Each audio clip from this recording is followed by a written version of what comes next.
Welcome to the First Unitarian Universalist Congregation of Terre Haute. This congregation welcomes all people, regardless of their age, religion, race, nationality, ability, sexual orientation, gender identity or expression, or anything else that has been used to divide people. We are a group of people with our own opinions, our own ideas, our own dreams. But we share ideals. We share a common belief in a liberal religion. In our discussions, we may disagree with each other, but we must always remember that what unites us is stronger than what separates us. We must always end the service aware of the love that we have for each other.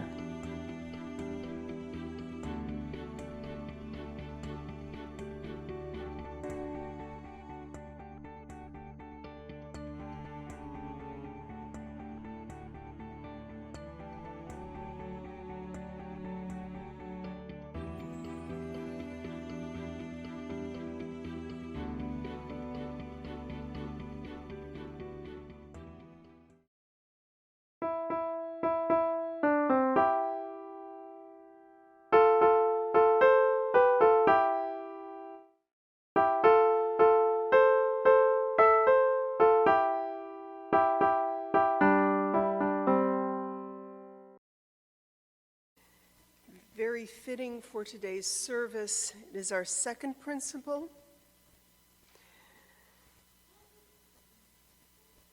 Justice, equity, and compassion in human relations points us towards something beyond inherent worth and dignity. It points us to the larger community. It gets at collective responsibility. It reminds us that treating people as human beings is not simply something we do one-on-one, but something that has systematic implications and can inform our entire cultural way of being. Compassion is something we can easily act on individually. We can demonstrate openness, give people respect, and treat people with kindness on our own. But we need one another to achieve equity and justice. Justice, equity, and compassion are all part of the same package. Just as the second principle overlaps with the first, so is it related to the seventh principle, the interdependent web of all existence. This is from Reverend Emily Gage, Unity Temple in Chicago. Our opening words, and I want to share that our opening, transitional, and closing words today were all contributed by Christy and Spencer as a way to frame their message that they will be giving to us.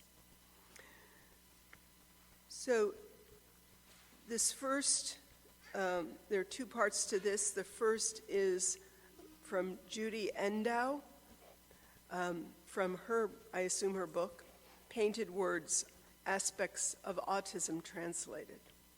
As an autistic, I can readily see environmental phenomena of sun particles interacting with moisture in the air and rising up from the ground.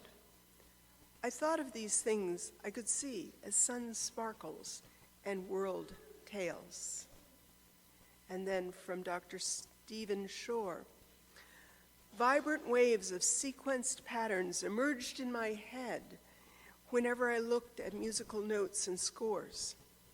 Like pieces of a mysterious puzzle solved, it was natural for me to see music and its many facets as pictures in my head. It never occurred to me that others couldn't see what I see.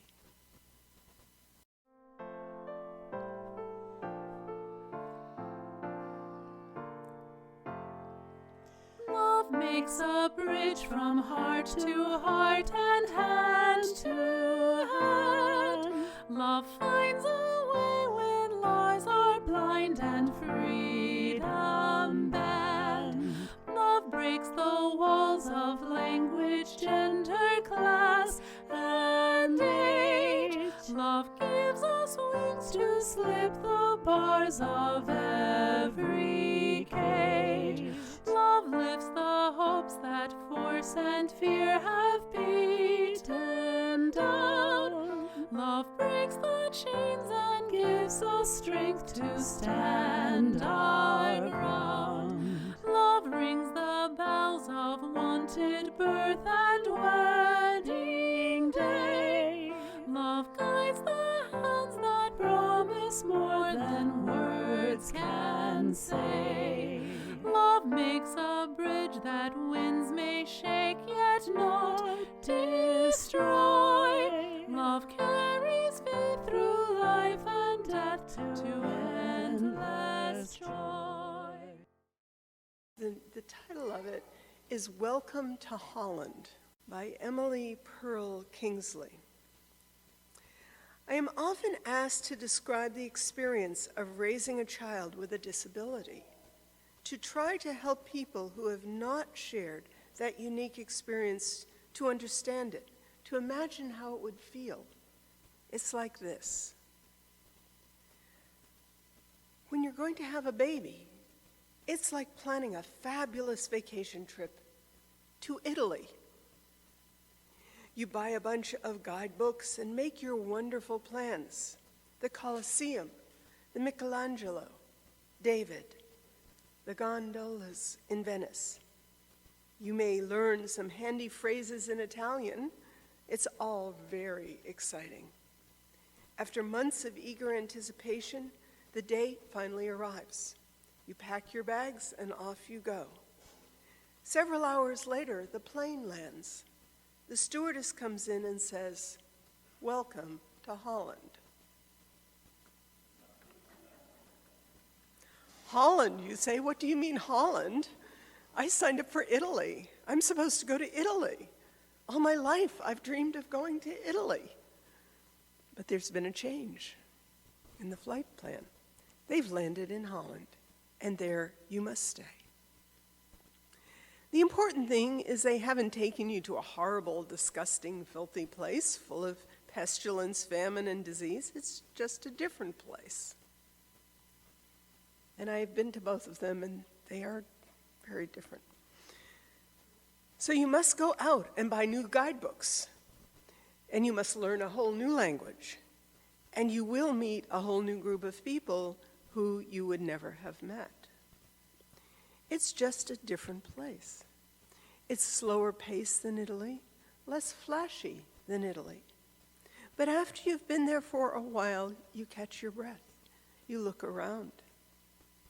And you begin to notice that Holland has windmills. And Holland has tulips. Holland even has Rembrandts.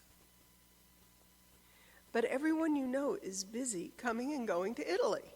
And they're all bragging about what a wonderful place and what a wonderful time they had there.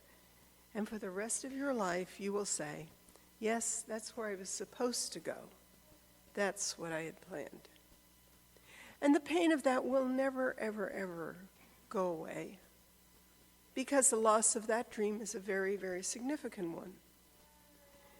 But if you spend your life mourning the fact you didn't get to Italy, you may never feel free to enjoy the very special, the very lovely things about Holland. Sorry, I'm a very nervous speaker. Neither of us are really limelight seekers, so bear with us.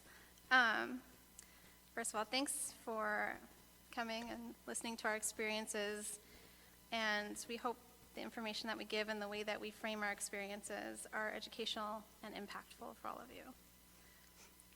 We also want to say that two of the main EU principles are the inherent worth and dignity of every person and the promotion of justice, equity, and compassion. These principles are not widely practiced by most people in relation to people with disabilities. We are going to talk about our difficulties with trying to spread the message that everyone, including those with autism, have worth and deserve to be treated with dignity while promoting equity, justice, and compassion. This is going to be presented through the viewpoints of an autistic person, because they should always be included in everything.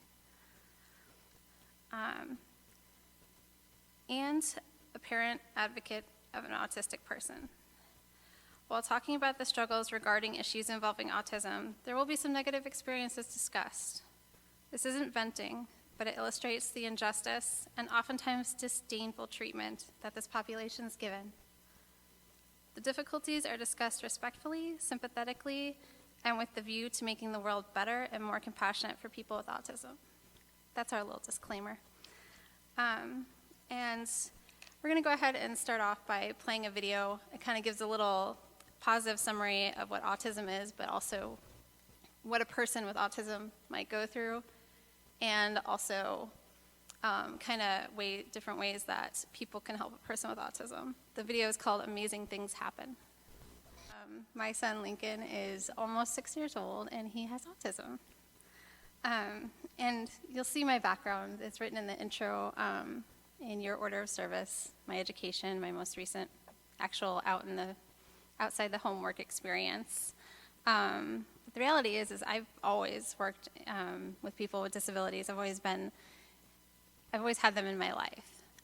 Several members of my family have disabilities, and actually some of my earliest memories are when my older brother was in and out of surgery a lot when he was sick, when he was younger. I would be in the children's play area, and I would be playing with other children with disabilities and with illnesses. And also, when my mother couldn't bring me to the hospital for some reason, she would take me next door to where there were 2 teenage girls with cerebral palsy, and they were my best friends at the time. They loved playing with me, and I loved them. I adored them, and I was so sad when we moved away, and I was very sad to learn that they passed away a few years later.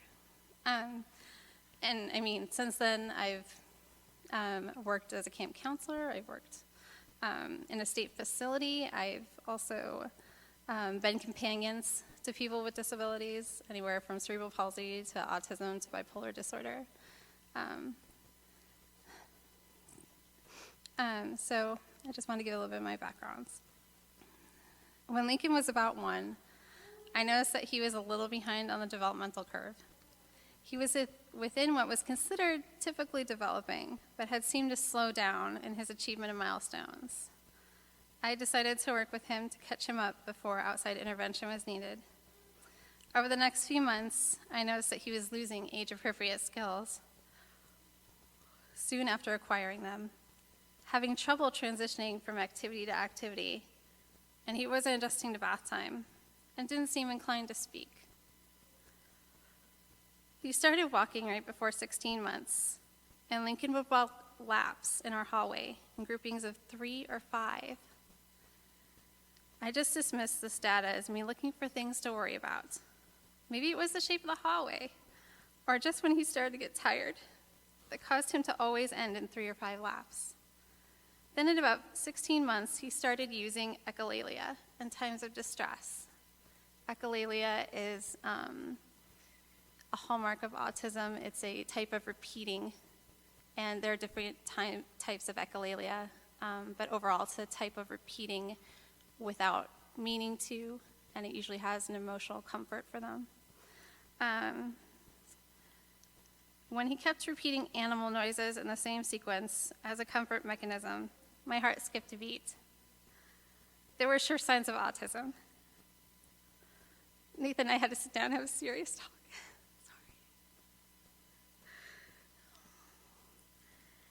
He had started to see non-typical behavior that worried him also. Lincoln's next well check was an eye-opener. They gave him a simple autism interview screen and were concerned enough to immediately call in the pediatric neurologist on staff. We agreed that I would keep working with him while we tried to get a referral to get him tested. By the time he was 2 years old, he was working with a speech therapist and occupational therapist through first steps. He was only saying a dozen words. At 2 years, 3 months, he was formally diagnosed with autism.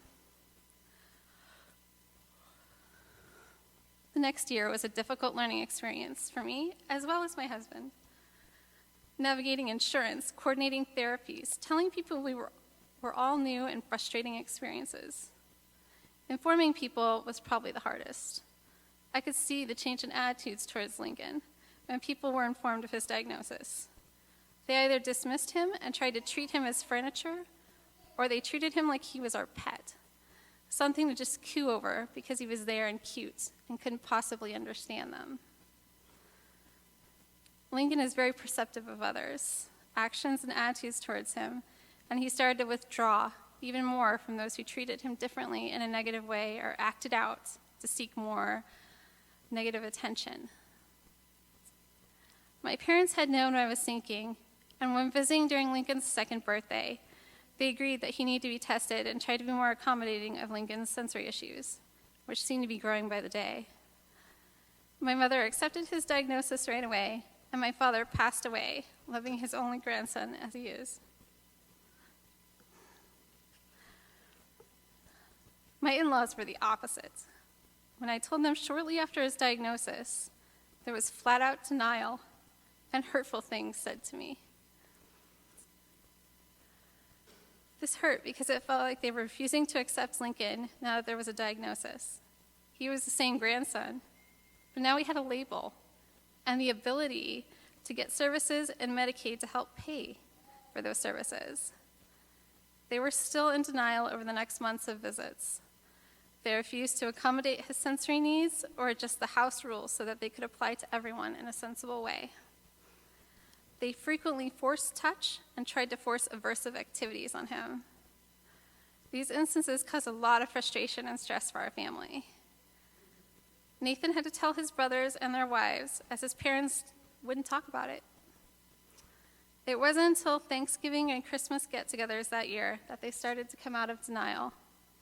By that time, Lincoln's development, speech, and sensory responses were noticeably not typical. Seeing Lincoln's behavior and development compared to the cousins in the family and the other grandchildren, my in-laws could no longer deny his diagnosis. Since then, Nana and Pappy have been trying to understand Lincoln's point of view and accommodate his needs. They have made great strides, and Lincoln adores them for treating him as a grandson by playing with him as he likes to play. I was aware of the lack of compassion and regard of people with disabilities throughout my past profession and education, but living it through my son is one of the most difficult ongoing learning experiences that I could ever imagine. We've dealt with insurance and clinic or medical practice managers who treat our son and speak to him as though he's a commodity, and what's needed to help him progress as a luxury instead of a necessity for him to be functional in this world. Lincoln has been the object of demeaning language and actions. He's been called stupid, dumb, the R word. He's been told he's mean when he acts out and he hits because he can't speak and tell someone no.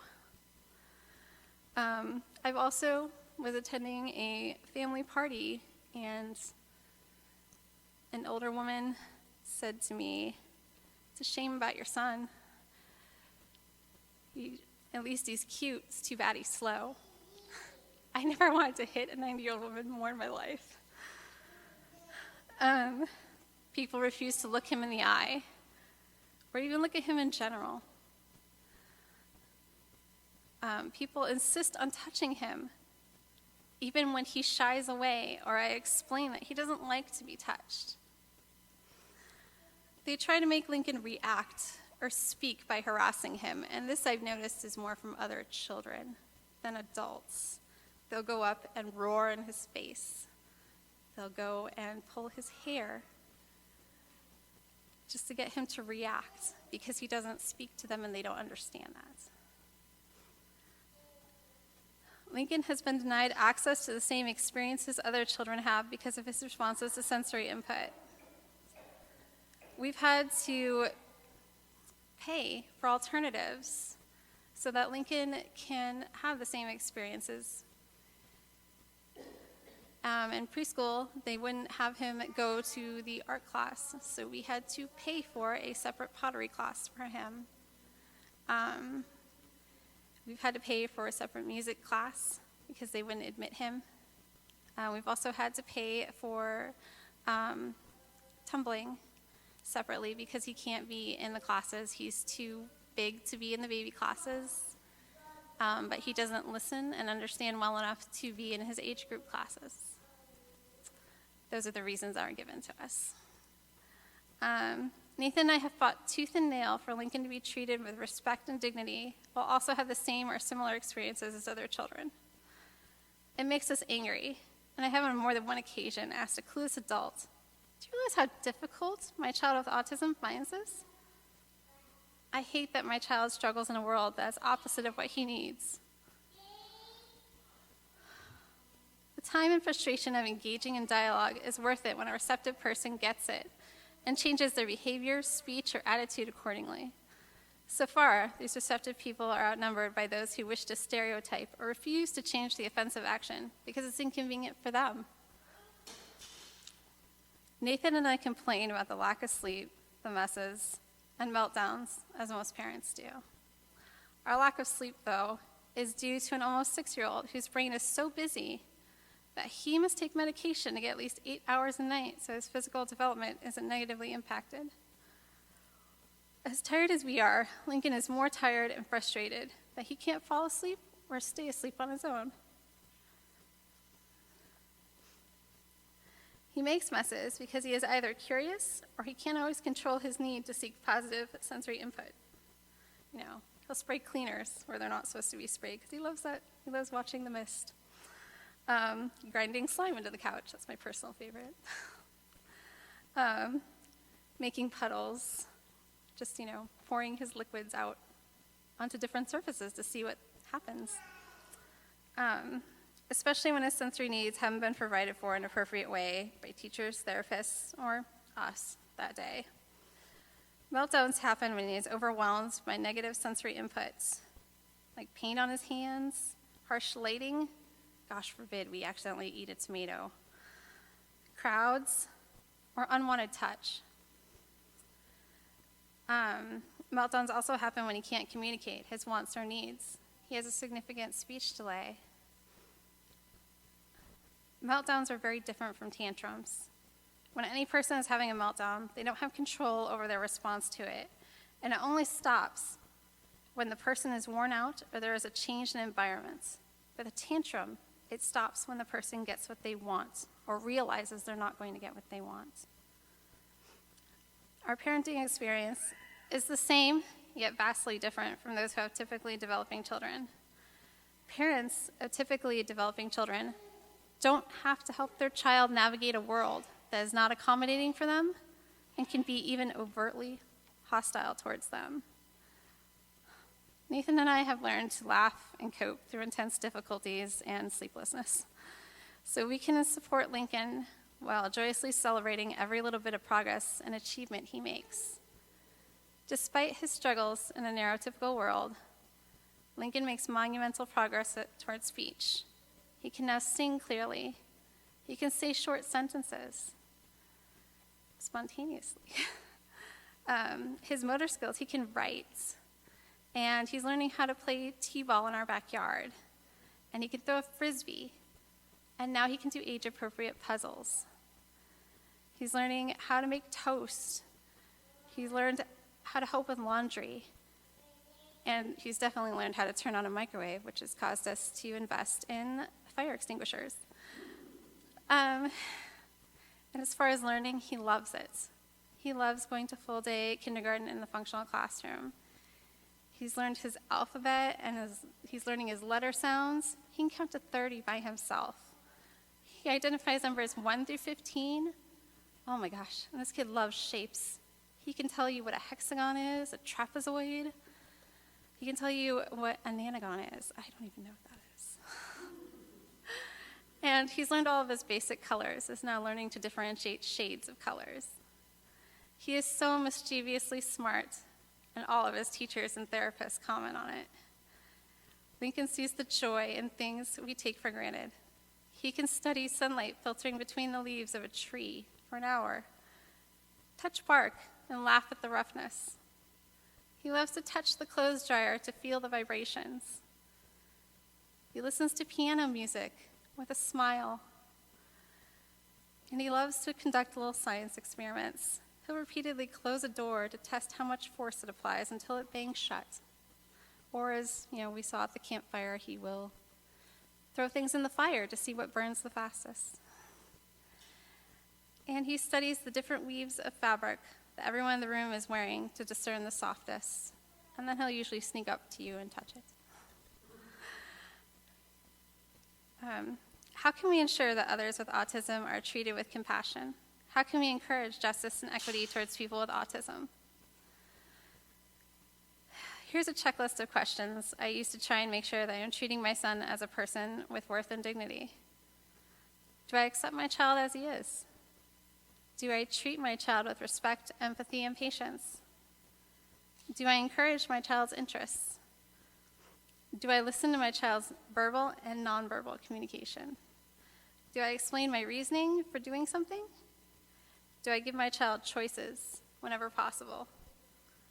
Do I let my child have a say in his life? We can encourage justice and equity towards people with autism by reading articles, books, and poems written by autistic people. Support people with autism when they speak and write about their issues. Be patient and try to understand the sensory issues that may be a struggle for them. If you see a person having a meltdown, then try to mitigate the negative sensory factors, like lighting. Turn off the lights. Move a crowd of people away. Lower the noise source. Whatever's going on, just try and help. Never use the R word. And if a person with autism tells you how they like to be labeled, then respect that. If they want to be called neurodiverse or autistic or a person with autism, all of those are acceptable because they're making that choice. Disregard organizations that seek to cure autism, such as Autism Speaks. Stop indulging in inspiration porn because it glorifies the struggle, not the progress, and can put a person on a pedestal instead of acknowledging that they are a regular person who has to work harder because our world won't accommodate them. If you're a part of an event, plan to make it accessible for people with autism as well as other disabilities. Believe in science when it says that the causes for autism are a complicated mix of genetics and environmental factors, not vaccines, mercury, 5G, or any other non-science-based conspiracy. Examine your own biases and prejudices towards any disability so that you can start moving towards understanding and allyship. Vote for politicians whose policies support ADA, disability rights, and medical access for those with disabilities. And I just want to leave you with this quote. I don't want to turn an autistic person into a non-autistic person. I want to turn an autistic person who struggles into an autistic person who doesn't struggle. And that was said by Chris Bonello. He is an activist in Britain. He writes the blog Autistic Not Weird, and he is the author of advocacy articles and the fictional dystopian novel Underdogs, which features all the heroes as autistic. And I wanted to mention also that in your order of service, you have a handout of resources. You can find most of these on Facebook. They're on other social media. They're worth checking out. Spencer and I subscribe or follow a lot of these. And some of the quotes that we have in the readings today were from Art of Autism. It's great to be speaking in front of you all today. It's been a few months or so it's a pleasure, as always. Let me get to the page. Alrighty. So, I know some may have looked at the program and saw that it was a program about autism, and then you saw my name under there. And at first, some of you may have thought, what does Spencer know about autism? Well, I do have autism. I was diagnosed with autism in middle school, which is a lot later than, I wouldn't say most people, but a great many.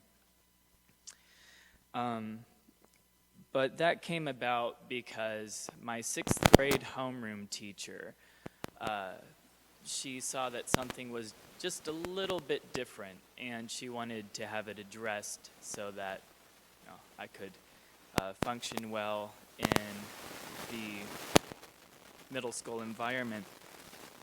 And at first I didn't know that was what was happening. They would take me out of class, they'd ask me questions, and it didn't feel like a test most of the time. It was just them talking to me, asking me things, and sometimes they would give me actual paper tests that would sometimes include math, which I absolutely hate math. It's not, it's not one of my strong suits. I'm a creative individual, so math is just not something I enjoy. Other than geometry, I can actually see what's on what I'm working towards. But it took quite a few months, most of the year, to undergo this process, and I didn't know what they were doing at the time until they finally told my mom and me that I have autism, and they also diagnosed me with attention deficit disorder. I'm not sure if it has a different label now, but that's what they said. And my experience is a bit different as an autistic person because I also have attention deficit disorder and bipolar disorder, which I was diagnosed with in, I think, 2018. But my social experiences are they weren't exactly how most people's were. Throughout my life, I've spoken with people like my fellow classmates, and I sensed that they weren't really understanding what I was trying to convey, and that led to me only having one friend. And that friend I have had for 16 years, and we're still best friends. And she also has autism. And so we just kind of understood each other very, very well. And I'm very thankful for her. She's probably sleeping right now because she's a night person. But the things I have a lot of troubles with are the unspoken rules of the neurotypical world. Like, apparently people don't enjoy you just speaking what's on your mind. Sometimes they prefer a more subtle approach. And so, being honest, I guess, isn't always the way. And another thing is I often fly under the radar. I've found people are mildly surprised sometimes that I have autism. And I think that mostly comes from going through years and years of therapy where they taught me how to cope with things. And they taught me, one of my therapists basically taught me almost how to function almost just like a neurotypical person, or act like it anyway. And one other thing I've had troubles with is when people find out that I have autism, or they just sort of notice that I have autism, they sort of see me not as an adult. I am in my 20s. I, now have my learner's permit, so I'm learning how to drive. I have my own car. I pay for insurance, and I can buy alcohol if I so pleased. And I function fairly independently, but they see me more as a child, less than an adult person than I am. And oftentimes they'll use what me and my autistic friends, my best friend in particular, we call the autistic voice, where they speak very slowly. They talk to you like this, which is mildly condescending, but I know it's with love most of the time. But another thing that ties into my experience is my identity. I know we've talked about terms. What do you call someone with autism? Personally, I don't mind being called autistic, and most of my friends actually prefer being called autistic. Some people, again, may want to be called a person with autism or neurodiverse, but, for the most part, I prefer autistic because it's just an adjective to me. It describes how I function. And on to terms, there's a really wonderful quote that I found. It was also on a sort of compilation that the Art of Autism had. And it says, using the term high functioning discounts or dismisses the person's needs or struggles. Using the term low functioning discounts a person's strengths and capabilities. That's Tom Island, I think, and that's from The Fallacy of High and Low Functioning Autism. And I've had people say, oh, you're not really autistic, almost to be like, oh, this isn't an autistic person, or you haven't experienced these major struggles. But really I have. I actually used to have major meltdowns. Like if something of mine was moved, or if someone yelled at me, then I'd usually crawl under a table and cry. But then I was, taught how to deal with that sort of thing, which is very nice. So I always say I'm not high functioning. I just pass better as neurotypical, even though I'm not. And I'm not troubled or suffering with autism. I don't feel like I'm suffering. Really, I don't wake up one morning and just think, oh my gosh, I can't go to work. Yeah, I have a job too, so that's another part of being an adult. I don't think, oh my gosh, I just can't go to work. My autism is just not letting me. I don't feel like I'm suffering. The only thing that makes me suffer is when people aren't patient or understanding. But one way I cope in the neurotypical world, one of the biggest things is phone calls, because as an adult you have to make your own phone calls for doctor's appointments and insurance, which is a big thing. And one thing I do, seeing that I'm very good at theater, or so I've been told, it's been one of my strengths and it comes very natural. I put on a character before I make a call. Like, I'll decide, okay, this call, who's someone strong I know? Jamie Lee Curtis. Jamie Lee Curtis is a very strong individual, and she can hold herself well. And so I make the call, and I have my notebook, I have my coffee, and I'll just be Jamie Lee Curtis or Angela Lansbury or just someone I find to be a strong person, because it feels like I'm not really talking to this person. It's Jamie Lee Curtis talking to this person. And so it helps, and it almost feels like a scene in a movie called Serial Mom. It's a John Waters film, and it's a comedy where the main character, who is a homicidal suburban mom, I know, it just sounds odd, but it's a great film. She prank calls Mink Stoll's character, and so it feels like that. It's almost comical. Except without the mischief and profanity. But one of the main things is, how can others help us? How can we have a world with justice, equity, and compassion in human relations? And how can we just treat people better, or people with autism better? Well, one of the main things is listen to autistic people when we talk. I mean, Christy brought this wonderful idea up to me, and I was like, thank you. Someone's finally asking an autistic person to speak about their experiences. And another thing is to be patient and understanding, because I try, but, it's a two-way street. we both have to try. And when communicating with us, be straightforward and honest. I can read tarot cards, but I'm not a mind reader.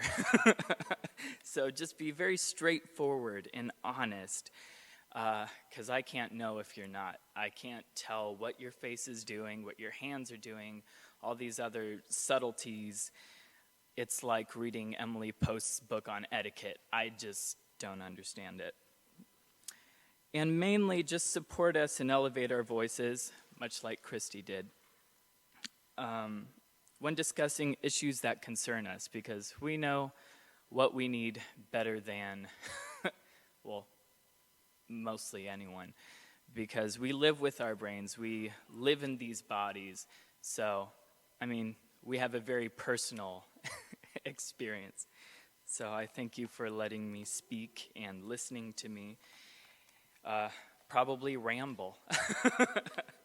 So thank you, and be kind and be loving and be supportive, please. So thank you.